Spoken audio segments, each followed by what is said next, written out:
We have 8 new Secret Lairs, some of which are insanely cool and packed with valuable cards, while others are such a waste of money they feel like a scam. Which one should you buy and which one should you avoid like the plague? First up is special guest John Avon. The legend himself has given us 4 beautiful cards, starting with Brainstorm, the 50-cent Legacy and Pauper staple, Sarah Angel, the 50-cent Classic Angel, first printed in Alpha, not constructed playable but cool for your collection, Progenitus, the $6 5-color Commander Hydra Avatar, and Emrakul, the Promise End. This $55 Eldrazi is seeing its first ever reprint. Who am I to say anything bad about John Avon? The art on these cards is obviously great, though these do have normal frames, so overall I'm going to give these 4 out of 5 Raphaels. At $30 for regular printing and $40 for foil, all the Secret Lairs in this drop have that same pricing, this is a great buy, no question. You're doubling your money as you're getting about $60 worth of cards. 5 out of 5 Toyota Corollas on the value scale. It's worth noting that the current foil price for Emrakul is about $100. Now these Secret Lair foils are much easier to get, so the premium won't be as steep,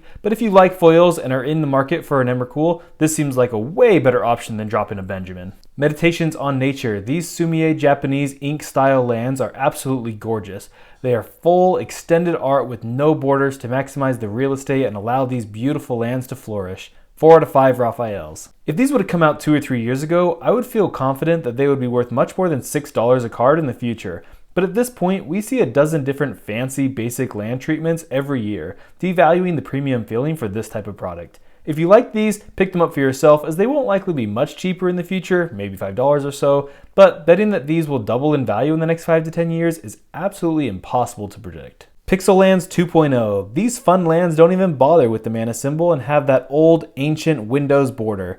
The nostalgia from these is fantastic as it takes me back to the 90s playing Minesweeper.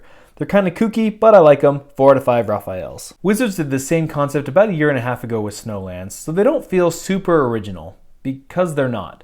Some people who have the Snow Pixel Lands will of course want these, but the fact that we've seen these before simply makes them less special. Similar conclusion as the last basic lands, grab them if you want them, but speculating on them going up in value comes with huge risk. Doctor Who Weeping Angels. Restoration Angel, this 50-cent blinking angel, has been printed 10 times already with the variety of art options. Sublime Angel, this beauty, can be found for $2. Angel of Serenity, this 50-cent 7-drop has been printed half a dozen times already, but always with the same art. Angel of the Ruins. Again, this 50-cent angel has been printed several times, but always with the same art. Blinding Angel. This $4 card hasn't been printed in nearly 20 years since 9th edition. No doubt all of the art on these cards is epic. We've got full extended art of these dark, gothic animated statues. I know absolutely nothing about Doctor Who, but I'm still going to give them 4 out of 5 Raphaels, and I'm sure if you're a fan of the show, then you're going to bump that up to 5. Paying $30 for about $8 worth of cards that only see some playing Commander? I'm sorry, but that is trash value.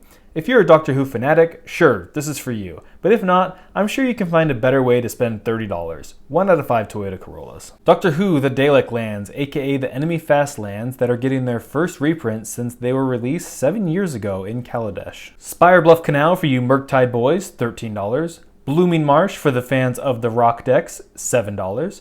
Inspiring Vantage for Burn Pyromaniacs, $8. Botanical Sanctum sitting at a simple $6. Concealed Courtyard, the last kid picked for dodgeball at 50 cents. I have no idea what a Dalek is. They look like some type of thimble space tank. The locations on these vary widely from a Senate room to Victorian England to outer space. They are pretty cool overall and interesting to look at. 3 out of 5 Raphaels. These lands are quite powerful and see play in a ton of formats. I'm honestly surprised that you can get all of them for only $33. But hey, if you like Doctor Who, then you can save a few bucks and get them all here. 3 out of 5 Toyota Corollas. Moving on to horror films, The Evil Dead. Ash, Destined Survivor, aka Pure Still Paladin, has been printed a bunch of times and is $2. Destroy the Dead, aka Vanquish the Horde, $3. Nobi's Incantation, aka Zombie Apocalypse, has been printed several times, so it's 50 cents. Linda, Kandarian Queen, aka Verena Lich Queen, 50 cents. Cabin of the Dead, aka Field of the Dead. Despite being banned in Pioneer and Modern, this is still a $20 card. A devilish zombie token can easily be found for free or 50 cents. I've never even heard of Evil Dead, but apparently it's a cult classic horror film.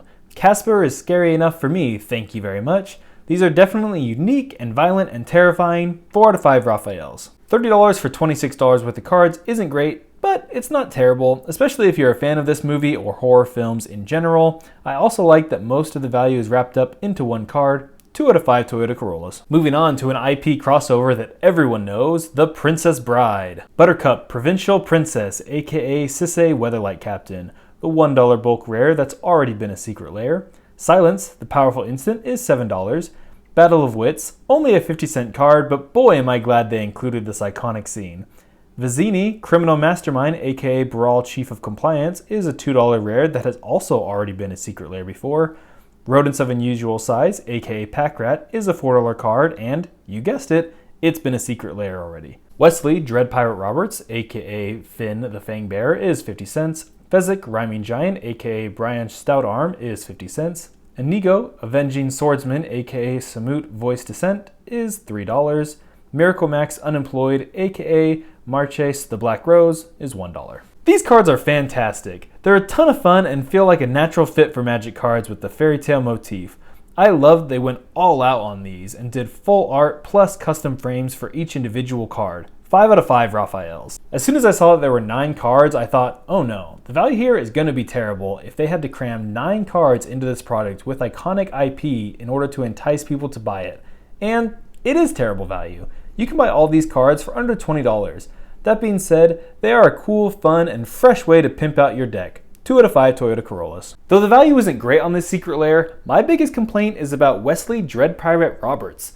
Why on earth is this printed as the useless Finn? But more importantly, why is it a warrior and not one of the 125 Magic cards that are pirates?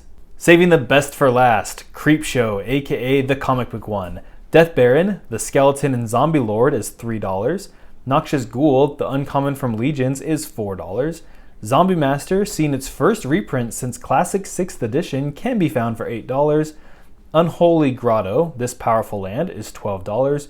Grimgrin Corpseborn can be picked up for $1. Now this is what I'm talking about. This is a beautiful Secret Lair. So many Secret Lairs these days look like they've been slapped together with no care or effort at all. But this is a real product and is one of my favorite Secret Lairs of all time.